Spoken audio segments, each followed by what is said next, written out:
Everybody, day number 2 of moving my compost. This compost is kind of frozen, so I'm gonna try to move it around a little bit, get it in a hoop house where it's nice 70 degrees. It will kind of melt out and I'll be able to sift it. And then, I'm trying to get my hoop house all full of this compost so I can start growing in there in a couple weeks. All right, so this compost bin, I've gotten all the way down to the ground. So I'm gonna start moving the big, bulky stuff and like the pineapples and that on the bottom here. Man, I'm beat. I just moved a lot of stuff out of that second compost bin. Take a little break here, but I got down to that awesome, rich, full of nutrient compost. Alrighty, so you can see down here, all of that awesome compost. So all of this stuff was on top. So I just moved it over into this box. That's really the best way with compost bins is you want to have at least 2-3 bins are ideal. So you have one for each stage. So I'm gonna go ahead and let this break down.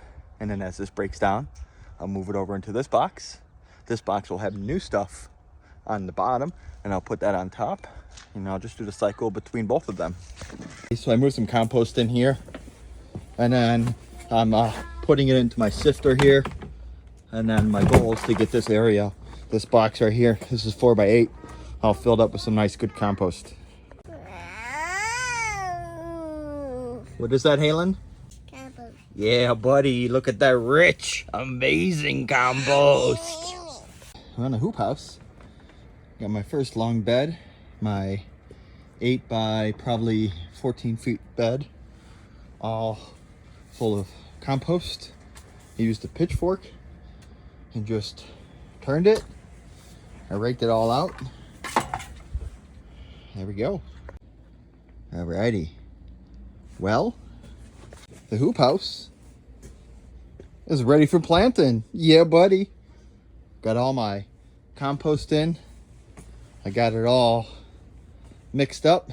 Got my carpet thin drip emitters in.